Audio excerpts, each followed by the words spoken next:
बीते 15 दिनों में जब 5 लोगों को भारत रत्न देने की बात निकलकर सामने आई, तब सभी के मन में यह ख्याल आया कि आखिर 5-5 लोगों को भारत रत्न क्यों दिया जा रहा है। क्या इसके पीछे कोई वजह हो सकती है? हमें लगा कि वो पांचों शख्सियत के बारे में आपको बताएं, उन पांचों शख्सियत के इतिहास के बारे में आपको बताएं और साथ ही आपको यह समझाएं कि ये शख्सियत जो भारत रत्न के अवार्ड से नवाजी जा रही हैं, सम्मानित होने वाली हैं, जिन्हें देश का सर्वोच्च नागरिक सम्मान मिल रहा है, इसकी सियासी वजह क्या है। क्योंकि सियासत में सब कुछ यूं नहीं होता, इतनी मासूमियत वहां नहीं होती है, हर चीज के पीछे कोई ना कोई वजह होती है।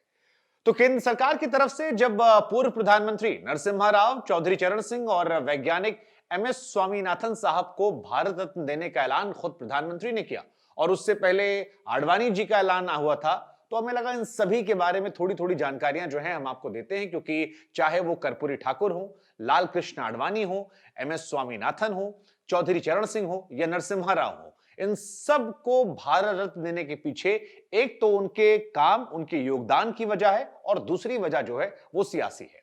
जैसे कि शुरुआत करते हैं चौधरी चरण सिंह को लेकर। अब चौधरी चरण सिंह को लेकर प्रधानमंत्री ने लिखा कि हमारी सरकार का यह सौभाग्य है कि हम देश के पूर्व प्रधानमंत्री चौधरी चरण सिंह जी को भारत रत्न से सम्मानित कर रहे हैं। यह सम्मान देश के लिए उनके अतुलनीय योगदान को समर्पित है।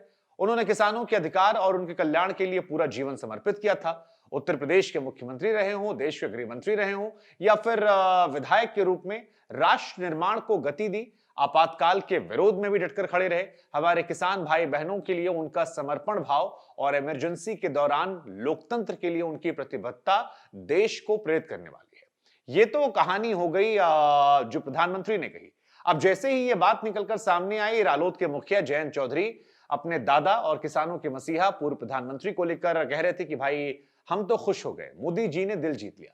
लेकिन इस दिल जीतने के पीछे वो गठबंधन भी छिपा था जो बीजेपी पिछले चुनाव में भी चाहती थी। आरएलडी के साथ गठबंधन अगर होता है तो फिर पश्चिमी उत्तर प्रदेश में यह माना जाता है कि बीजेपी को इसका बड़ा सीधा लाभ मिलेगा और ऐसा हो सकता है कि आगे आने वाले चुनाव में जितनी लोकसभा सीटें हैं वो पश्चिमी उत्तर प्रदेश में बीजेपी क्लीन स्वीप करके निकल जाए, क्योंकि बीजेपी और जीत के बीच में आरएलडी कहीं ना कहीं एक रोड़ा अटकाए बैठी थी जो समाजवादी पार्टी के साथ थी। और अब यही आरएलडी और जयंत चौधरी जब ये लिखते हैं कि दिल जीत लिया, तो हो सकता है कि किसानों के मसीहा या जाटों के सबसे बड़े नेता के तौर पर जब पूर्व प्रधानमंत्री चौधरी चरण सिंह जी को भारत रत्न मिल रहा है, तो वहां के जाटों के दिल में बीजेपी की तरफ एक झुकाव हो और उसका सीधा फायदा जो है वो बीजेपी को आगामी चुनाव में मिल जाए। यह कहानी चौधरी चरण सिंह साहब की थी।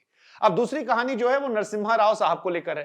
कांग्रेस के नेता पूर्व प्रधानमंत्री नरसिम्हा राव जो हैं, उन्हें भारत रत्न देने का ऐलान करते हुए पीएम ने कहा कि बहुत खुशी हो रही है, ये बताते हुए कि हमारे पूर्व प्रधानमंत्री पीवी नरसिम्हा राव साहब को हम भारत रत्न से सम्मानित कर रहे हैं।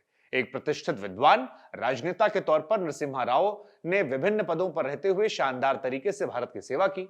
आंध्र प्रदेश के मुख्यमंत्री, केंद्रीय मंत्री और कई वर्षों तक सांसद और विधानसभा सदस्य के तौर पर अपने जो काम किए उसके लिए वो जाने जाते हैं। उनका दूरदर्शी नेतृत्व भारत को आर्थिक रूप से उन्नत बनाने, देश की समृद्धि और विकास के लिए ठोस नींव में सहायक था। प्रधानमंत्री के तौर पर उनका कार्यकाल महत्वपूर्ण कदम उठाने के लिए जाना जाता है, जिसमें वैश्विक बाजारों के लिए भारत के बाजारों खोलना, जिससे आर्थिक विकास के लिए एक नए युग को बढ़ावा देना।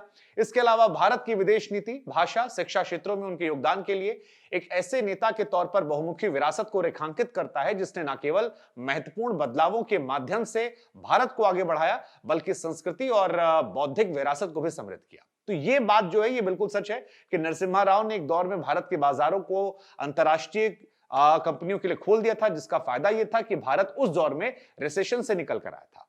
लेकिन नरसिम्हा राव की पहचान सिर्फ इतने तक नहीं है।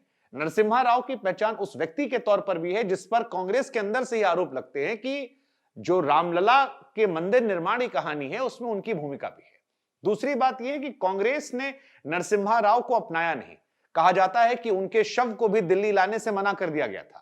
और सोनिया गांधी के उदय, नरसिम्हा राव के अंत के बीच में जो कहानी है वो कांग्रेस के अंदर एक दर्दनाक कहानी को बयां करती है। उस कहानी को भी बीजेपी रह रहकर कुरेदना चाहती है और हो सकता है कि आगामी चुनावों में यह संदेश दिया जाए नरसिम्हा राव के बहाने कि इन्होंने अपनों को नहीं पूछा, एक परिवार से आगे नहीं देखा और यही वजह है कि इनके नेताओं को भी हमें सम्मान करना पड़ रहा है, वो जिन्होंने देश के लिए कुछ किया था। दूसरा, लालकृष्ण आडवाणी के साथ साथ यहां पर नरसिम्हा राव की भूमिका भी महत्वपूर्ण हो जाती है, क्योंकि जब बाबरी मस्जिद गिराई गई थी उस दौर में मुख्यमंत्री कल्याण सिंह जरूर थे, लेकिन उस वक्त देश के प्रधानमंत्री नरसिम्हा राव थे। ये वही नरसिम्हा राव थे जिन्हें कल्याण सिंह ने फोन करके कहा था कि आगे की इंफॉर्मेशन हम आपको दे रहे हैं, कार सेवक चढ़ गए हैं और मस्जिद को तोड़ रहे हैं, और फिर देर शाम कल्याण सिंह ने इस्तीफा दे दिया था। यही नरसिम्हा राव थे, और कहा जाता है कि अंदर खाने नरसिम्हा राव भी शायद चाहते थे कि यह मंदिर बन जाए। हालांकि किसी ने यह सोचा नहीं था कि मस्जिद तोड़ किस तरह से बनेगा, लेकिन उस मंदिर को लेकर अप्रत्यक्ष तौर पर जो उनकी भूमिका है उसको लेकर भी नरसिम्हा राव की कहानी है। तो एक तीर से कई निशाना, आंध्र प्रदेश के लोगों को मैसेज देना कि हमने आपके कद्दावर नेता को यहां पर सम्मान दिया, वो सम्मान जो कांग्रेस नहीं दे पा रही थी। कांग्रेस के नेताओं को यह क्या संदेश देना कि हमने आपके नेताओं को सम्मान दिया। और तीसरा, राम मंदिर आंदोलन में अप्रत्यक्ष तौर पर भूमिका निभाने वाले लालकृष्ण आडवाणी के साथ साथ इनको भारत का सम्मान देना, मंदिर के किए गए कामों को लेकर थैंक यू बोलने का भी तरीका है। तीसरी कहानी जो आती है वो कर्पूरी ठाकुर साहब की है। कर्पूरी ठाकुर को लेकर पहले भी बता चुके हैं कि बिहार के एक ऐसे नेता हैं जो पिछड़े समाज से आते हैं, बिहार में पिछड़ी आबादी अच्छी खासी है, और नीतीश कुमार और लालू यादव उन्हीं के चेले रह चुके हैं। ऐसे में जब नीतीश कुमार को उस पार से इस पार लाना था तो कर्पूरी ठाकुर को आधार बनाया गया, जिससे पिछड़ों का वोट साधा जाए और ये कहने में आसानी हो कि हम बीजेपी के पाले में क्यों आए हैं। वैसे ही जैसे चौधरी चरण सिंह के बहाने आरएलडी और जयंत चौधरी को बीजेपी लेकर आई है। तो ये 3-4 नेताओं की कहानी ये हो गई। अब कहानी आती है प्रख्यात वैज्ञानिक डॉक्टर एमएस स्वामीनाथन। आपको बता दें, पीएम मोदी ने लिखा कि यह बेहद खुशी की बात है कि भारत सरकार कृषि और किसानों के कल्याण के बारे में देश में अनेक उल्लेखनीय योगदान देने के लिए स्वामीनाथन जी को भारत रत्न से सम्मानित कर रही है। चुनौतीपूर्ण समय के दौरान भारत को कृषि में आत्मनिर्भरता हासिल करने में महत्वपूर्ण भूमिका निभाई और भारतीय कृषि को आधुनिक बनाने की दिशा में कदम उठाए। हम एक अन्वेषक और संरक्षक के तौर पर कई छात्रों के बीच सीखने और अनुसंधान को प्रोत्साहित करने वाले अमूल्य कामों के लिए जाने जाते हैं। डॉक्टर स्वामीनाथन के दूरदर्शी नेतृत्व ने न केवल भारतीय कृषि को बदल दिया, बल्कि देश की खाद्य सुरक्षा और समृद्धि को सुनिश्चित किया। ऐसे व्यक्ति थे जिन्हें मैं करीब से जानता था और हमेशा उनकी अंतर्दृष्टि और इनपुट को अहमियत दी। अब देखिए, भारत में इमोशंस बड़े महत्वपूर्ण होते हैं। मंडल कमीशन की सियासत को साथ दिया गया कर्पूरी ठाकुर से, कमंडल लालकृष्ण आडवाणी नरसिम्हा राव से, किसानों को साधने के लिए जिनकी बड़ी आबादी थी, एक तरफ जाट प्लस किसान को साथ दिया गया आपके पूर्व प्रधानमंत्री चौधरी चरण सिंह से, और किसानों के लिए वाकई में जिस व्यक्ति ने किया है उनको साथ दिया गया स्वामीनाथन जी से। इन्हीं स्वामीनाथन आयोग की रिपोर्ट का अक्सर हवाला दिया जाता है जब कृषि कानूनों की बात की जाती है, तमाम चीजों को। तो किसानों को भी साथ दिया गया, मंडल को भी साथ दिया गया, कमंडल को भी साथ दिया गया, बाजार को भी साथ दिया गया, और कुल मिलाकर बीजेपी की तरफ से 5 भारत रत्न के जरिए अलग अलग वर्ग के लोगों को भी साधने की कोशिश कर दी गई। भारत में यह इत्तेफाक नहीं होता कि देश का राष्ट्रपति किस जाति विशेष से बनता है या किस मंत्रालय में किस जगह पर किसे मुख्यमंत्री बनाया जाता है। हर चीज के पीछे एक जातीय समीकरण है।